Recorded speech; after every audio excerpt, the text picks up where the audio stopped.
میں مر کے بھی زندہ ہوں اہل وفا کی محفل میں. کسی شاعر نے کہا تھا میں مر کے بھی زندہ ہوں اہل وفا کی محفل میں، میری محفل میں آ میرا مزار نہ پوچھ. تو یہاں تو مزار بھی ساتھ ہے اور ان کی محفل بھی ساتھ ہی جمی ہوئی ہے، تو دونوں چیزیں اکٹھی چلتی ہیں. ورنہ ہم نے دیکھا ہے کہ لوگوں کے مزار رہ جاتے ہیں، ان کی محفلیں ختم ہو جاتی ہیں، فکر دم توڑ جاتی ہے اور جو ہے وہ مزارات سے ہی لوگ جڑے ہوتے ہیں. یہ ہمارا المیہ بھی ہے کہ ہم جو چیز اٹھانے والی ہوتی ہے اس کو اٹھانے کی بجائے، وہ میں دوستوں کو ایک دن کہہ رہا تھا کہ 11ویں تو ایک علمی نشست تھی حضرت سیدنا شیخ عبد القادر جیلانی علیہ رحمہ کی. اب دور و نزدیک سے لوگ آتے اور ظاہر ہے اتنا لمبا سفر کر کے آئے ہیں تو پھر ان کی جسم کی ضرورت بھی ہے، بھوک بھی لگتی ہے، تو اس کے لیے لنگر کا بھی انتظام کر دیا گیا. لنگر کا انتظام تو ضمناً کیا گیا، اصل تو علمی مجلس تھی، لیکن وہ لنگر رہ گیا اور جو اصل تھی وہ ہم نے اس کو اڑا دیا. تو یہ مزاج ہوتا ہے ہمارا. یہ لوگ عمرے سے واپس آتے ہیں، حج سے واپس آتے ہیں، تو واپس آ کے وہ وہاں کی باتیں سناتے ہیں، تو مجھے بعض کا بڑا ہوتا ہے. میں دوستوں کہتا ہوں کہ بس اپنا اپنا ظرف ہوتا ہے. تو آ کے وہ سنا رہے ہوتے ہیں کہ بس وہ مدینہ شریف میں بیٹھا ہوا تھا، میرے دل میں آیا کہ بریانی ملے، تو ایک آدمی بریانی لے کے آ گیا.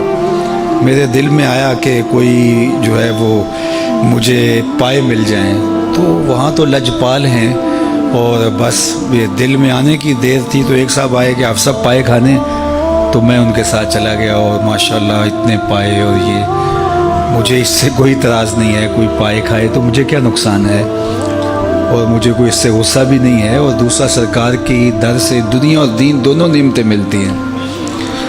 لیکن مجھے افسوس ہے کہ وہاں بھی پائے ہی کھانے گئے تھے، وہاں بھی جو ہے وہ زردے متنجن اور بریانیوں کی تلاش میں گئے تھے. وہاں تو کچھ اور لینا چاہیے تھا آپ کو، وہاں تو کچھ اور ڈھونڈنا چاہیے تھا. آہ اے ناداں تو ہی چند کلیوں پر کنات کر گیا، ورنہ گلشن میں علاج تنگی داماں بھی تھا. وہاں تو درد دل مانگنا چاہیے تھا، وہاں تو کچھ اور طلب، وہاں تو تہجد کے سجدے مانگنے چاہیے تھے، وہاں تو علم کے اجالے مانگنے چاہیے تھے، وہاں تو امت کا عروج مانگنا چاہیے تھا. لیکن ہم وہاں جا کر کے بھی بریانی مانگ رہے ہوتے ہیں، وہاں جا کے بھی ہم یہ مانگ رہے ہوتے ہیں. تو چونکہ ہمارا ظرف یہ جو ظرف ہوگا اس کے مطابق ہی ہم طلب کریں گے، تو ہمارا تو ظرف بھی بہت چھوٹا ہے. تو میں سمجھتا ہوں کہ اگر کہیں ظرف بھی مل جائے، کہیں شعور بھی مل جائے، عمل کی منزل تو بعد میں آتی ہے، وہ بھی بہت بڑی دولت ہے.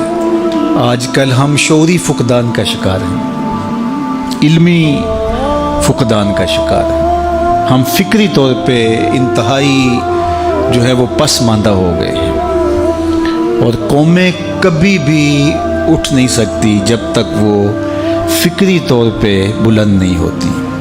قوموں کی نہضت، قوموں کی نشت، اس کی بنیادی علم ہے. اور اگر آپ مجھ سے پوچھیں کہ اسلام کا کوئی دوسرا نام، تو میں کہوں گا اس دین کا دوسرا نام دین علم ہے. اسلام کا اگر کوئی دوسرا نام مجھے پوچھنا چاہیں تو وہ دین علم ہے. حضور علم کی تحریک لے کر آئے تھے، اور آغاز ہی اقرا سے ہوتا ہے اس دین کا، اور ہمیں پڑھنے پڑھانے کی تلقین کی گئی ہے. اور انسانی شرف کا سبب بھی علم ہے. اپنے مشارکات سے یہ جو ممتاز ہے، مناطقہ کہتے ہیں نطق ہے جو اس کو دیگر مشارکات سے ممتاز کرتا ہے. اعلیٰ حضرت سے پوچھا گیا تو فرمایا کہ انسان کے لیے جو فصل ممیز ہے وہ نطق نہیں علم ہے. علم نے اس کو دیگر مشارکات سے ممتاز کیا، حتیٰ کہ فرشتوں سے بھی ممتاز کر دیا. آدم علیہ السلام کا تفوق جب ثابت کیا تو بوجہ علم ثابت کیا نا. جب فرشتوں نے کہا نحنو نسبح بحمدک ونقدس لک، ہم تیری تسبیح کے ترانے پڑھتے ہیں، تیری تقدیس کے گیت گاتے ہیں. اپنی وفاداری بیان کی، اللہ کی عبادت کا جو ان کا ذوق تھا اس کو بیان کیا. لیکن اللہ نے کیا کہا؟ جو میں جانتا ہوں وہ تم نہیں جانتے.